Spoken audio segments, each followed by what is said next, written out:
Dia berkata, inilah akibat marah, nak. Bisa jadi apa yang kita lakukan inilah yang menjadikan tidak bisa hilang dalam pikiran seseorang ketika kita sudah marah. Masya Allah. Tulisan itu memang sudah lama, tapi saya baru membacanya beberapa waktu yang lalu. Ternyata Masya Allah. Terkadang kemarahan itu persis sebagaimana kita menancapkan paku di papan. Lega. Tapi setelah kita cabut, paku itu meninggalkan lubang yang tidak bisa kembali kepada posisi awal. Makanya orang sebelum marah itu pastikan bahwasanya apakah marahnya karena nafsu ataukah marahnya karena Allah. Kalau marahnya karena Allah, karena agama Allah, maka itu kewajiban. Tapi marahnya kalau nafsu, maka itu bukan sifat orang yang hayyin. Hari ini orang begitu gampang untuk marah. Lalu kemudian akhirnya berakibat kalau sudah emosional, dia mudah memaki, dia mudah melaknat. Sampai kita dapati bahasa harian kita hari ini tidak menggambarkan seorang muslim. Kata-kata binatang, sumpah serapah begitu cepat untuk keluar. Bahkan dalam bercanda pun kita kadang-kadang pun masih melaknat. Orang yang hayyin adalah orang yang mereka tidak melaknat. Orang yang hayyin adalah orang yang tidak mudah memaki. Kalaupun ada orang yang memaki dia, wa idza khatabahumul jahiluna qalu salama. Kalaupun ada orang yang menghujat dan mencelanya, maka dia mengatakan qalu salama, selamat bagi kalian. Sudah. Contohlah kepada Nabi Yusuf ketika Nabi Yusuf tidak sama sekali dendam kepada saudara-saudaranya yang berjumlah 11 ketika pernah membuang dia ke sumur tua sampai dia tersiak-siak menjadi budak dan dipenjara. La tasribal yaum. Tidak ada balas dendam antara saya dengan kalian hari ini. Dan itu menjadikan kita memahami jangan mudah melaknat, jangan mudah untuk memaki. Ya. Kemudian yang menjadi sifat terakhir dari sifat hayyin yaitu adalah penuh pertimbangan. Apapun sebelum dia mengambil keputusan, setidaknya dua yang dia lakukan. Satu, istikharah kepada Allah. Yang kedua, bertanya kepada orang yang faham tentang masalah yang dia hadapi. Makanya kalau ada orang yang memiliki sifat ini, diharamkan oleh Allah untuk masuk ke dalam neraka. Tenang pembawaannya, tidak emosional, tidak mudah untuk memaki dan tidak mudah untuk melaknat, dan tentunya dia penuh pertimbangan. Kemudian yang lain, yang berikutnya kata Rasulullah kan, ala kulli hayyinin layyinin. Layyin itu apa? Layyin itu lembut kata-katanya. Nah, dia lembut kata-katanya. Jadi kalau dia berkata, dia pilih kata-kata yang baik. Ingat, kata-kata yang baik itu bagian dari sedekah. Sedekah itu tidak selalu dengan harta. Kalau infak, nah itu identik dengan harta. Kalau sedekah, pada dasarnya itu adalah, sedekah itu adalah tidak selalu dengan harta. Dan salah satu makna sedekah itu apa? Kalimat yang baik. Kalimat yang baik itu kalimat layyin. Allah itu adalah zat yang maha rahman ketika setiap ayatnya itu penuh dengan kelembutan dalam firman-firmannya. Ketika Allah memanggil para pendosa apa? Apakah Allah mengatakan, hai para pendosa? Enggak, Allah memanggilnya dengan kata-kata yang lembut. Hai orang yang melampaui batas. Lembut. Ya.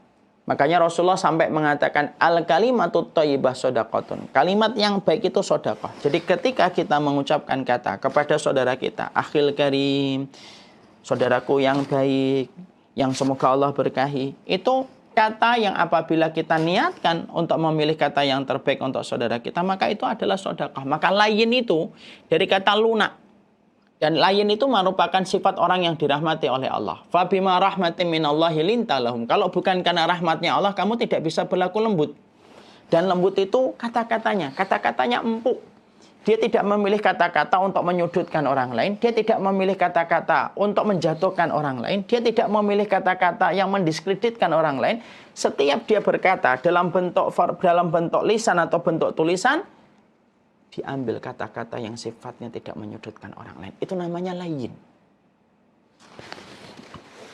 Dan ingat loh, setiap kita berkata yang baik, mendoakan saudara kita dengan kata-kata yang baik, itu pada dasarnya akan kembali kepada diri kita. Layyin itu lembut kata-katanya.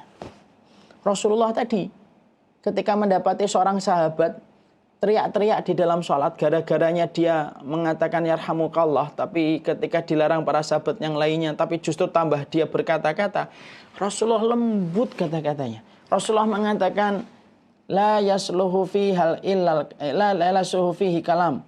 Sesungguhnya sholat itu tidak diperbolehkan omongan manusia. Sesungguhnya sholat itu tasbih. Sesungguhnya sholat itu takbir dan qiraatul Quran. Lembut kata-katanya. Sampai sahabat itu berkata, aku tidak pernah menjumpai guru sebelum dan sesudah Nabi, orang yang paling baik di dalam mengajar kecuali adalah Rasulullah. Lembut kata-katanya. Lalu kemudian lunak ketika bersikap. Lain itu lunak. Fleksibel gitu. Dia kapan menempatkan marah, kapan menempatkan sesuatu, dia lunak, dia tidak kaku. Selalu mencoba untuk memberikan undur, memberikan alasan kepada saudaranya. Tidak langsung kecewa kepada satu perkara, dua perkara, langsung membuat dia menjauh. Dia lunak. Dia lunak ketika bersikap. Walaupun lunak ketika bersikap, tidak setiap orang nanti cocok. Walaupun dia tahu bahwasanya sikapnya ketika lunak itu mungkin tidak semua orang itu cocok. Karena dia tahu sikap kelunakan itu menghiasi segala sesuatu dalam perbuatan. Lunak dia. Tenang pembawaannya. Ditambah dengan sikapnya itu lunak. Tidak kaku ketika menyikapi satu masalah.